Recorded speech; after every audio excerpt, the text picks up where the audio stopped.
FTC issues first ban ever on a stalkerware company. Activists applaud the ban as a great first step toward protecting survivors. The U.S. Federal Trade Commission recently announced a ban on the stalkerware company SpyPhone and ordered them to delete all of the data they had illegally harvested from victims. Additionally, they banned the company's CEO, Scott Zuckerman, from working in the surveillance industry ever again, and ordered the company to notify everyone who had the app installed on their phone. I think that this is a sign that the FTC is getting more serious about this kind of abuse. Eva Galperin, Director of Cybersecurity at the Electronic Frontier Foundation, a founding member of the Coalition Against Stalkerware, tells Avast. And I'm really glad to see them calling out stalkerware and the company's CEO in such a direct way. According to the FTC press release on the ruling, SpyPhone, which is registered as Support King LLC, sold stalkerware apps that allowed people to surreptitiously monitor other people's devices. The monitoring could include messages, photos, web histories, GPS locations, and other personal information. The company also provided instructions on how to install their app without the device owner's knowledge.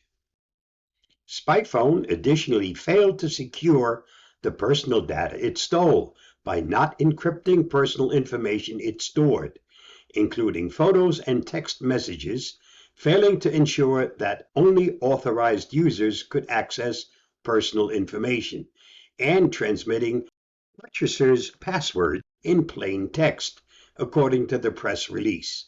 In fact, a hacker gained access to one of the company's servers in 2018 and obtained the private information of 2,200 consumers. After that breach, the company promised to work with a data security firm and law enforcement, which the FTC says never happened. This move by the FTC, the first ban of its kind, and the second time the agency has taken action against a stalkerware company, is the tip of the iceberg in fighting stalkerware, according to Galperin.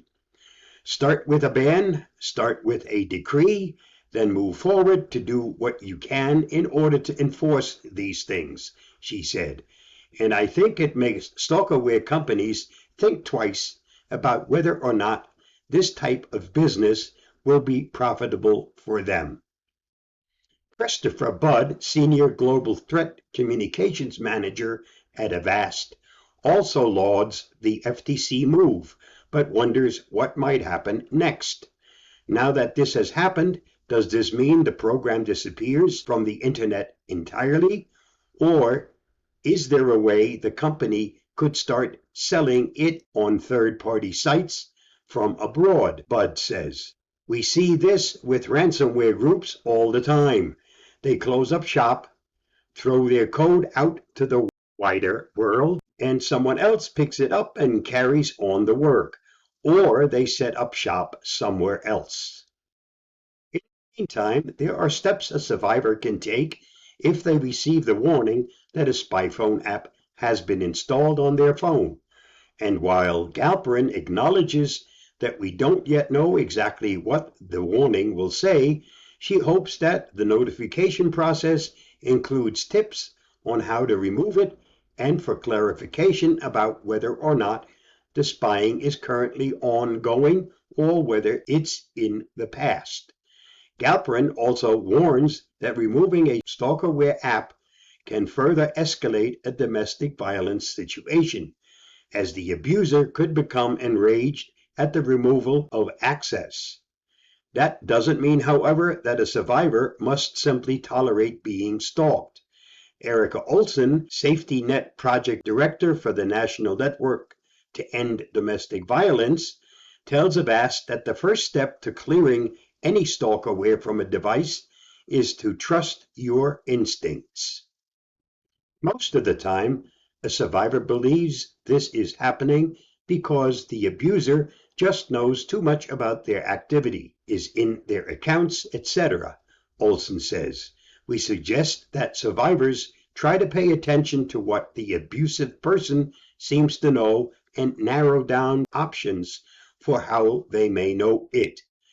If there is no other explanation for the person knowing device activity, accessing accounts, and knowing the survivor's location, and the abusive person had physical access to the device at some time, then it's possible it could be stalkerware. This is hopefully the first giant step toward eradicating stalkerware for good. Stay safe, stay secure, and I'll see you again soon. Bye bye.